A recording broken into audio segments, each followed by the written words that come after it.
നമസ്കാരം. ദിവസത്തെ പ്രധാന വാർത്തകൾ ചർച്ച ചെയ്യുന്ന സ്റ്റേറ്റ് ഓഫ് ന്യൂസിലേക്ക് സ്വാഗതം.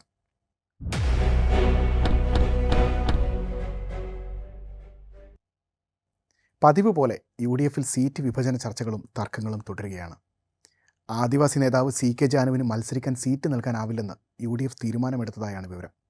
പ്രതിപക്ഷ നേതാവ് VD സതീശൻ ജാനുവിനെ തീരുമാനം അറിയിച്ചതായാണ് സൂചന.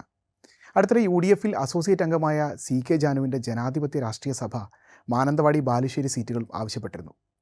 എന്നാൽ ജാനുവിന് മത്സരിക്കാൻ പോലും സീറ്റ് നൽകാനാവില്ലെന്നാണ് UDF അറിയിച്ചിരിക്കുന്നത്. ഇതോടെ സീറ്റിനായി ഹൈക്കമാൻഡിനെ സമീപിക്കാൻ ഒരുങ്ങുകയാണ് CK ജാനു.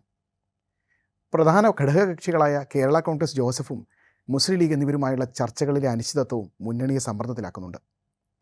കേരള കോൺഗ്രസ് ജോസഫ് വിഭാഗവുമായി സീറ്റ് വിഷയത്തിൽ കാര്യമായ ചർച്ചകളൊന്നും അടുത്തിടെ നടന്നിട്ടില്ല.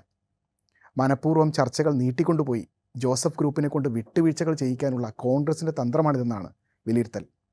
2021 പോലെ 10 സീറ്റുകൾ വേണമെന്ന് PJ ജോസഫ് ആവശ്യപ്പെടുമ്പോൾ ജോസഫ് വിഭാഗം കഴിഞ്ഞ തവണ മത്സരിച്ച ഇടുക്കി, ചങ്ങനാശ്ശേരി, ഏറ്റുമാനൂർ, കോതമംഗലം എന്നീ സീറ്റുകൾ തിരിച്ചെടുക്കാനാണ് കോൺഗ്രസിൻ്റെ നീക്കം. ഇതിൽ ഇടുക്കി സീറ്റിൽ മന്ത്രി റോഷി അഗസ്റ്റിനെ നേരിടാൻ കോൺഗ്രസ് സ്ഥാനാർത്ഥി തന്നെ വേണമെന്ന നിലപാടിലാണ് ഇടുക്കി DCC. അതേസമയം സീറ്റിൽ വിട്ടുവീഴ്ചയ്ക്കില്ലെന്ന നിലപാടിലാണ് കേരള കോൺഗ്രസ് നേതാക്കൾ. ഇടുക്കി സീറ്റിൽ മത്സരത്തിന് തയ്യാറെടുക്കാൻ സംസ്ഥാന നേതൃത്വം DCCക്ക് നിർദ്ദേശം നൽകിയതായി കഴിഞ്ഞ ദിവസം വാർത്തകളുണ്ടായിരുന്നു.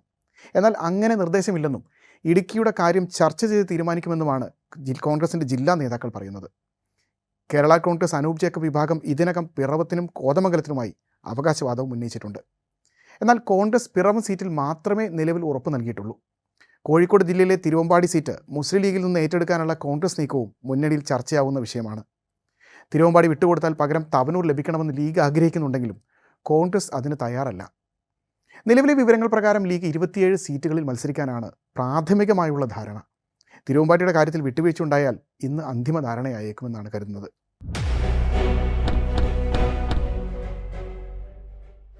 ഇന്ന് മറ്റൊരു കേരള വാർത്ത കൂടെ ചർച്ച ചെയ്യാനുണ്ട്. ശബരിമല സ്വർണ്ണക്കൊള്ളയുമായി ബന്ധപ്പെട്ട് രജിസ്റ്റർ ചെയ്ത കട്ടളപ്പാളി കേസിൽ മുഖ്യപ്രതി ഉണ്ണികൃഷ്ണൻ പോറ്റി ജയിലിൽ നിന്ന് പുറത്തിറങ്ങുകയാണ്. കേസിൽ കുറ്റപത്രം സമർപ്പിക്കാത്തതിനാൽ കൊല്ലം വിജിലൻസ് കോടതി പോറ്റിക്ക് ജാമ്യം അനുവദിക്കുകയായിരുന്നു. ജനുവരി 21 ദ്വാരകപാലക ശില്പത്തിലെ സ്വർണം കവർന്ന കേസിൽ പോറ്റിക്ക് ജാമ്യം ലഭിച്ചിരുന്നു. നേരത്തെ ദ്വാരപാലക കേസിൽ കർശന ഉപാധികളോടെയായിരുന്നു ഉണ്ണികൃഷ്ണൻ പോറ്റിക്ക് കോടതി ജാമ്യം അനുവദിച്ചത്.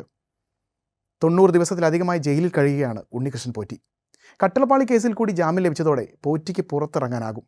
അതേസമയം ഉണ്ണികൃഷ്ണൻ പോറ്റിക്കെതിരെ കൂടുതൽ കേസുകൾ എടുക്കാനുള്ള SIT നീക്കം പാളിയിട്ടുണ്ട്. എന്നാൽ സാമ്പത്തിക തട്ടിപ്പിൽ കേസുകൾ എടുക്കാനുള്ള നീക്കം ഇതിനകം SIT ഉപേക്ഷിച്ചിട്ടുണ്ട്. പരാതിക്കാരും വീണ്ടും വരാൻ തയ്യാറാകാത്തതാണ് തിരിച്ചടിയായിരിക്കുന്നത്. നിലവിലുള്ള റിയൽ എസ്റ്റേറ്റ് ചെക്ക് കേസുകൾ ഏകദേശം എല്ലാം തന്നെ ഒത്തുതീർപ്പായിരിക്കുന്നു. ഇത് കോടതിയിൽ തിരിച്ചടിയാകുമെന്നാണ് SIT വിലയിരുത്തുന്നത്.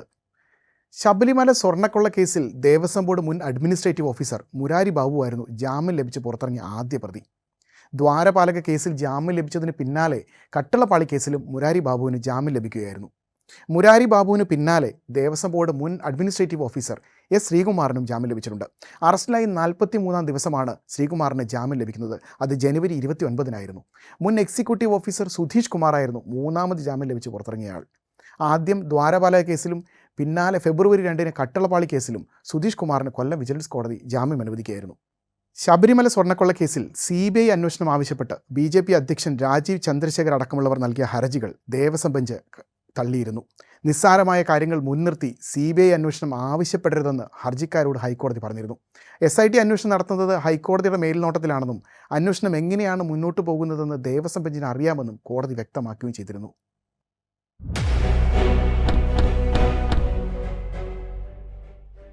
ഇനി ഇന്നത്തെ ദേശീയ വാർത്ത നോക്കാം.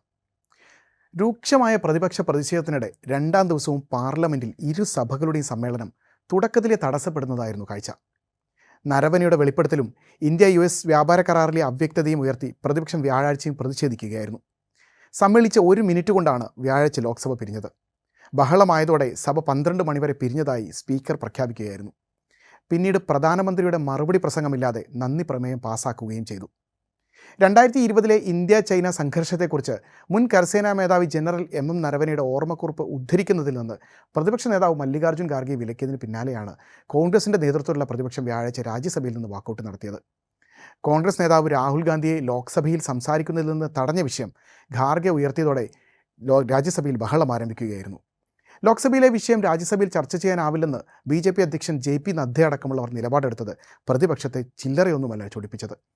ഇത് ട്രഷറിയും പ്രതിപക്ഷ ബെഞ്ചുകളും തമ്മിൽ ചൂടേറിയ വാദപ്രതിവാദത്തിലേക്ക് വഴിവെച്ചു. ബുധനാഴ്ച ലോക്സഭയിൽ പ്രധാനമന്ത്രി പ്രസംഗിച്ചേക്കുമെന്ന് അറിയിച്ചിരുന്നു. പ്രധാനമന്ത്രി പാർലമെന്റിൽ എത്തിയെങ്കിലും പ്രതിപക്ഷ പ്രതിഷേധം കാരണം പ്രസംഗം നടന്നില്ല. നന്ദി പ്രമേയ ചർച്ചയിൽ പ്രതിപക്ഷ നേതാവ് രാഹുൽ ഗാന്ധിക്ക് പ്രസംഗിക്കാൻ അവസരം നിഷേധിച്ചതിനാൽ പ്രധാനമന്ത്രിയെയും പ്രസംഗിക്കാൻ അനുവദിക്കില്ലെന്നാണ് പ്രതിപക്ഷത്തിൻ്റെ നിലപാട്. ഇതിനിടെ വ്യാഴാഴ്ച വൈകിട്ട് 5 പ്രധാനമന്ത്രി രാജ്യസഭയിൽ പ്രസംഗിച്ചേക്കുമെന്നാണ് വിവരം. എന്നാൽ സഹകരിക്കേണ്ടതില്ലെന്ന് ഇന്ത്യ സഖ്യം ഇതിനകം തീരുമാനമെടുത്തിട്ടുണ്ട്. വരും മണിക്കൂറുകളിലും പ്രതിഷേധം രൂക്ഷമായി തന്നെ തുടരും. പ്രതിഷേധിച്ചതിനെ തുടർന്ന് സസ്പെൻഡ് ചെയ്യപ്പെട്ട 8 പ്രതിപക്ഷ എംപിമാർ പാർലമെന്റ് കവാടത്തിൽ ധർണ തുടരുകയാണ്. കഴിഞ്ഞ ദിവസം പ്രധാനമന്ത്രി നരേന്ദ്രമോദി ലോക്സഭയിൽ എത്തുകയാണെങ്കിൽ താൻ നരവനയുടെ പുസ്തകം നൽകുമെന്നായിരുന്നു രാഹുൽ ഗാന്ധി വ്യക്തമാക്കിയിരുന്നത്.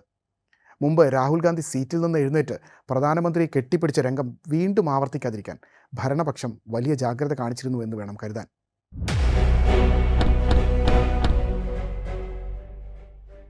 ഇനി ഇന്നത്തെ അന്താരാഷ്ട്ര വാർത്തയിലേക്ക്.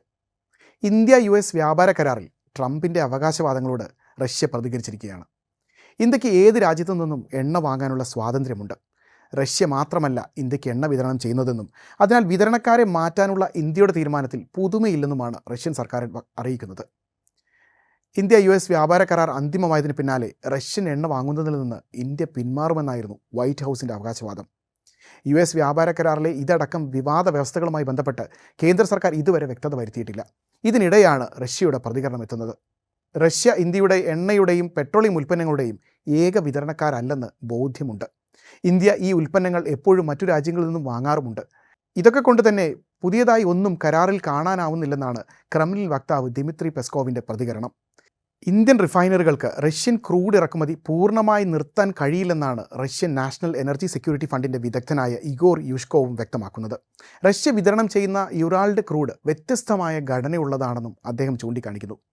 റഷ്യ സാധാരണയായി പ്രതിദിനം 1.5 ദശലക്ഷം മുതൽ 2 ദശലക്ഷം വരെ ബാരൽ വരെയാണ് ഇന്ത്യയിലേക്ക് കയറ്റി അയക്കുന്നത്.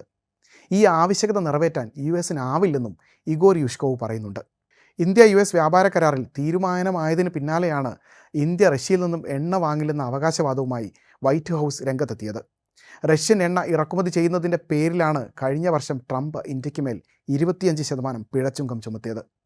അധിക താരിഫ് ചുമത്തിയിട്ടും ഇന്ത്യ പ്രതിദിനം 1.5 മില്യൺ ബാരൽ ക്രൂഡ് ഓയിലാണ് റഷ്യയിൽ നിന്നും ഇറക്കുമതി ചെയ്തിരുന്നത്. റഷ്യൻ ക്രൂഡ് ഓയിലിൻ്റെ ഏറ്റവും വലിയ 2ാമത്തെ ഉപഭോക്താവ് കൂടിയാണ് ഇന്ത്യ.